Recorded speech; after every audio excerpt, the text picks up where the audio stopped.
Welcome, students, to Fala's Adverse, where we make learning simple, smart, and stress free. Let's begin. Hello future toppers, क्या हाल है आप सबके। आप आज मौजूद हैं इस नई वीडियो के लिए which is actually part 2 of my first video in this play series of indices and standard form. कोई बात नहीं, हम पार्ट 2 में ही स्टार्ट करेंगे लॉज ऑफ इंडाइसिस। जी हाँ बच्चों, लॉज ऑफ इंडाइसिस। तो आखिर क्या है ये लॉज ऑफ इंडाइसिस।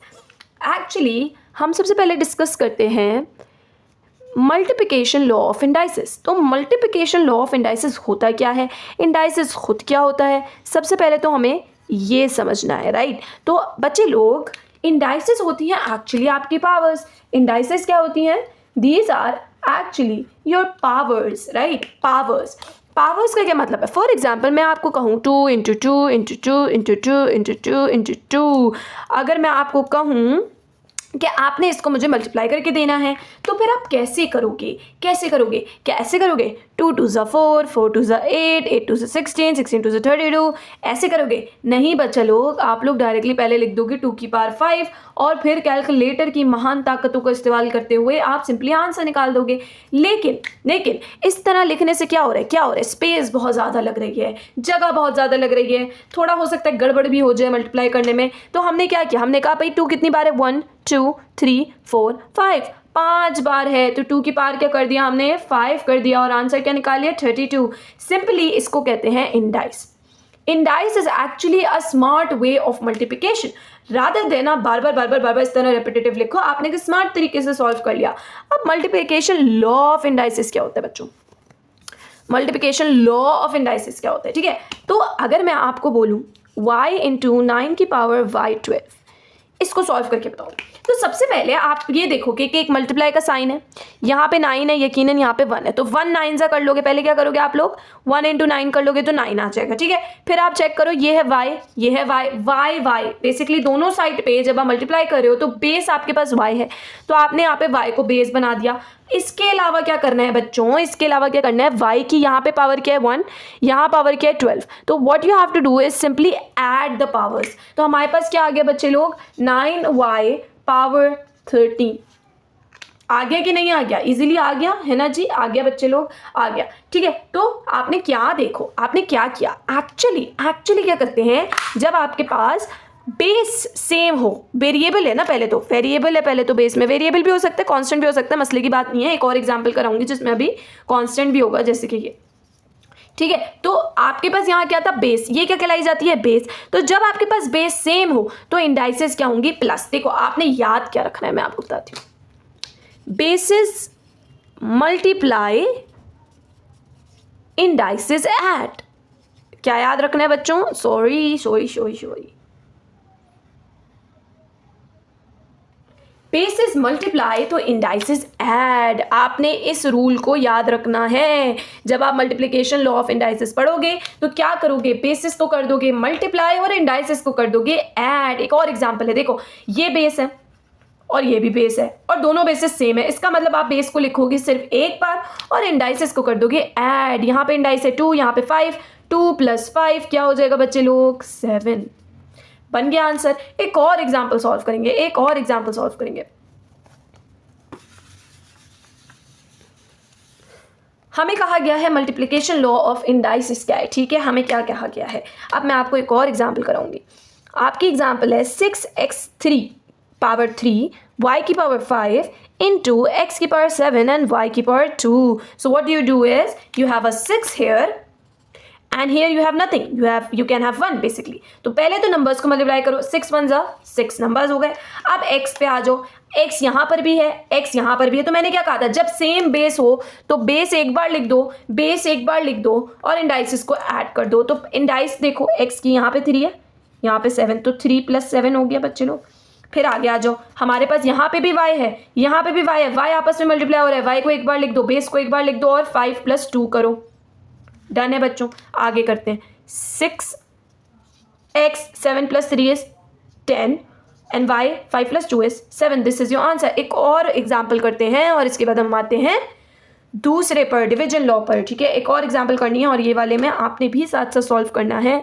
सो हमारे पास है p की पावर 6, क्यू की पावर 3 इंटू पी की पावर 6 क्यू की पावर 3। क्या करेंगे बच्चे लोग, सबसे पहले ये देखो बेस कौन सी सेम है, बेस कौन सी सेम है, बेस दो है, पी और क्यू दोनों है, तो पी भी लिख दो क्यू भी लिख दो। पी में लेकिन देखो 6 प्लस 6, यहाँ पे 6 है यहाँ पे भी 6 है, तो 6 प्लस 6। क्यू में देखो 3 3, तो 3 प्लस 3। क्या आ गया आंसर बच्चे लोग, क्या आ गया आंसर, 6 प्लस 6 12 हो गया, और क्यू में 3 प्लस 3 6 हो गया। तो ये आपका आंसर बन गया। अब आ जाते हैं जी डिवीजन लॉ ऑफ इंडाइसिस पे। ओके बच्चा लोग, सो हमारे पास है दूसरा डिवीजन लॉ ऑफ इंडाइसिस। तो भाई मेरे फ्यूचर टॉपर्स, क्या है डिवीजन लॉ ऑफ इंडाइसिस? थोड़ा सा फर्क है, थोड़ा सा फर्क है। यहाँ पे क्या होता है, यहाँ पे होता है बेसिस डिवाइड, इंडाइसिस सब्ट्रैक्ट, यानी अपोजिट हो रहा है। क्या हुआ, मल्टीप्लिकेशन लॉ क्या था, basis will multiply, indices will add. ये वाले लॉ में क्या हो रहा है बच्चों, basis divide and indices subtract, ये याद रखना है, ठीक है। ये आपकी है टिप ऑफ द डे। और दूसरा क्या था, दूसरी टिप भी लिख ही देते हैं, बेसिस मल्टीप्लाई, इंडाइसिस ऐड। अब आप इसको जिस तरीके से भी याद रखना चाहो वो आपकी मर्जी है, लेकिन समझने के लिए ये काफ़ी है, ठीक है जी। ये मल्टीप्लिकेशन लॉ है, ये डिवीजन लॉ है।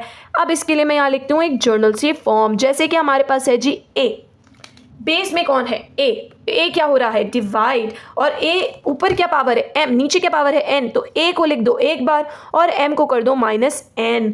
मुझे पता है ये अभी समझ नहीं आया है, तो कोई बात नहीं, हम इसको एक एग्जाम्पल से समझेंगे। हमारी एग्जाम्पल है, ब्लू से लिखेंगे, ए की पावर 5 डिवाइड ए की पावर 2। तो क्या हो रहा है बच्चे लोग, हम इसको ऐसे भी लिख सकते हैं, ऐसे भी लिख सकते हैं, है ना, कोई मसला तो नहीं है। तो बेसिकली ऊपर और नीचे, न्यूमरेटर और डिनोमिनेटर दोनों में आपके पास क्या है, एक बेस विच इज़ ए। तो ए को लिख देंगे एक बार, जैसे कि हम मल्टीप्लाई में करते थे। लेकिन इस दफ़ा ये जो इंडाइसिस है, इसकी इंडाइस 5 है, इसकी 2, हम इंडाइसिस को प्लस नहीं करेंगे, माइनस कर देंगे। न्यूमरेटर वाली हमेशा पहले लिखो और डिनोमिनेटर वाली बाद में, इस बात का बस ख्याल रखो। और 5 - 2 हो जाएगा 3, तो आंसर इज ए की पावर 3। दूसरी एग्जाम्पल पे आते हैं, we have one more example right here. So this example will be basically we can have this as an example. This is a good example. 8 की पावर 7 डिवाइड बाई 8 की power 2। तो इसको दूसरा तरीका क्या हो सकता है लिखने का, 8 की power 7 in the numerator and denominator में 8 की पावर 2। मैंने कहा बेस है 8, तो 8 को लिख दो एक बार, ऊपर है 7 नीचे है 2, तो पहले 7 माइनस फिर 2, तो ये क्या हो जाएगा 8 की पावर 5। ये आपका आंसर हो गया। चाहो तो कैलकुलेटर में लिखो और इसको सिंप्लीफाई कर दो, राइट। एक और एग्जाम्पल करते हैं बच्चे, एक और एग्जाम्पल करते हैं। अच्छा, अब एक चीज़ नज़र आई होगी, ये देखो समझ आ गया, बेस में ए है, देखो बेस में है, यहाँ पे एम देखो 5 है, एन देखो 2 है, आपस में माइनस हो रहे हैं, लॉजिक बन रही है जर्नल फॉर्म की जो मैंने यहाँ लिखी है, इसकी लॉजिक बनती हुई नज़र आ रही है। अब हम करेंगे और example solve with the same tip. Okay जी, इसमें कर देते हैं एक और एग्जाम्पल को सॉल्व। तो हमारे पास है for example 12h power 6 divide by 4h power 2। बच्चे लोग इसको मैं क्यों ऊपर नीचे फ्रैक्शंस में लिख रही हूँ, क्योंकि ऐसे करना आसान है। अब देखो 12/4 है, हमें पता है कैसे सॉल्व होगा बच्चों, 4 1 ज़ा 4, 4 3 ज़ा 12, तो 3 तो आ गया। अब देखो यहाँ पे भी h है, यहाँ पे भी बेस h है, h को लिख दो एक बार। मैंने कहा न्यूमरेटर का पावर पहले आएगा और फिर यहाँ पे डिनोमिनेटर की पावर 2, दोनों आपस में हो गई माइनस, और आपके पास क्या आ गया 6 - 2 is 4। तो हमारे पास आंसर क्या हो गया 3h की पावर 4 इज योर आंसर। एक और एग्जाम्पल करते हैं,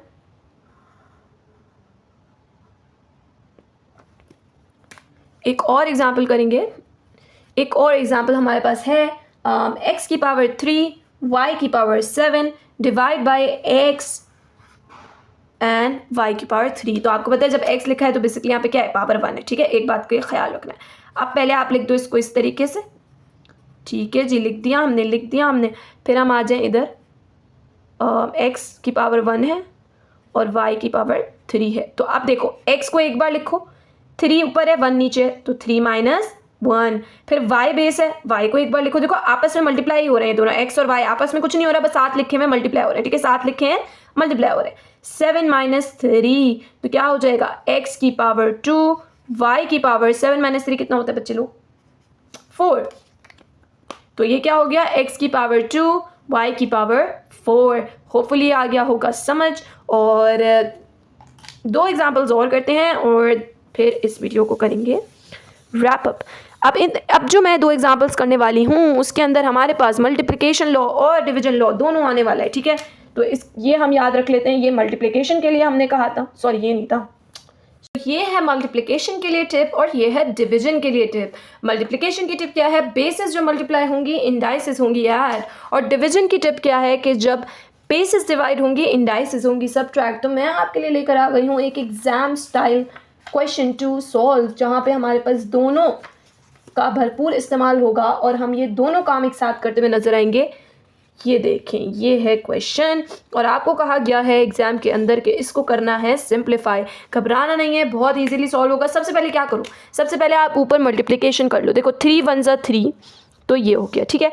x एक बार लिखो और पहले कर लो 10 और 11 प्लस, तो ये हो गया 10 + 11। नीचे आ जाओ, x की पावर 12 है, इसको कर लो पहले सिंप्लीफाई और आपके पास आंसर क्या हो जाएगा, आपके पास हो जाएगा 21 if I am not wrong. उसके बाद नीचे है x की पावर 12। अब आप कर लो जी इन दोनों को डिवाइड, 3 एज इट इज़, और क्या हो जाएगा 21 - 12 क्या हो जाएगा, आंसर आपके सामने है, ठीक है जी। तो हमारे पास एक ये क्वेश्चन हो गया। अब इसी तरीके से हम करते हैं दूसरा क्वेश्चन सॉल्व। करें भाई, दूसरा करें, इसको हटा दें। ओके बच्चे लोग, ये है दूसरा सवाल। इसमें भी आपको कहा गया है सिंप्लीफाई करो। क्या कहा गया है, यहाँ लिख भी देते हैं, सिंप्लीफाई करो, ये कहा गया है, ठीक है जी। तो हमने क्या करना है, सबसे पहले मैंने आपको क्या कहा, सिर्फ न्यूमरेटर देखो, ये हटा दो, ये है ही नहीं, ये है ही नहीं, सिर्फ ऊपर वाली चीज़ देखो। आप ऊपर वाली चीज़ देखते हुए क्या देखो, सबसे पहले नंबर्स देख लो। 8 × 2 करो, 8 × 2 क्या होता है भाई 16, देख लिया। फिर बेसिस देखो, h एक बार h लिख दिया। फिर 3 और 7 देखो, 3 + 7 देख लिया। अब अभी भी नीचे नहीं देखो, नीचे नहीं देखो, एक और स्टेप आगे जाओ, 16h 7 + 3 = 11, ओके नॉट 11 एक्चुअली 10, ठीक है, ये हो गया। अब नीचे देखो, अब इधर भी लगा दो पहले तो डिनोमिनेटर और इधर भी। अब आ गया जी डिनोमिनेटर। अब क्या करना है, अब क्या करना है, ये है मेरे पास जगह कम है, मैं दोबारा लिख रही हूँ। अब देखो 16 / 4 करो, क्या होगा, 4 × 1 = 4, 4 × 4 = 16, तो नीचे क्या आ गया 4, और फिर आप बेस को एक बार लिखो, h को एक बार लिखो, और अब हम क्या कर रहे हैं डिवाइड। डिवाइड में क्या होता है, इंडाइसिस होती हैं सब्ट्रैक्ट, तो 10 - 2, तो क्या हो जाएगा बच्चे लोग 4h की पावर 8, हो गया ना, सिंप्लीफाई हो गया, ठीक है। तो मैंने क्या ट्रिक बताई है, पहले आप न्यूमरेटर देखो, वहाँ पे आप बेसिस को ऐड करो, मतलब बेसिस को मल्टीप्लाई करो, उनकी इंडाइसिस को करो ऐड, जैसे यहाँ पे हुआ है। और साथ में जो आपका नॉर्मल आप लोग करते हो 2 × 8 = 16, फिर 16 / 4, वो क्या हो जाता है 4, तो वो आपको आता है, ठीक है, फ्रैक्शंस काटना। और फिर जब डिवाइड करने वाले हो तो इंडाइसिस को कर दो subtract. I hope you got it, that's it for this video. Tata bye bye, अपना ख्याल रखो, फ्यूचर टॉपर्स टॉप करो। Don't forget to like, comment, and subscribe. Let's make maths stress free, simple, and easy. Let's ace maths together. Thanks for watching.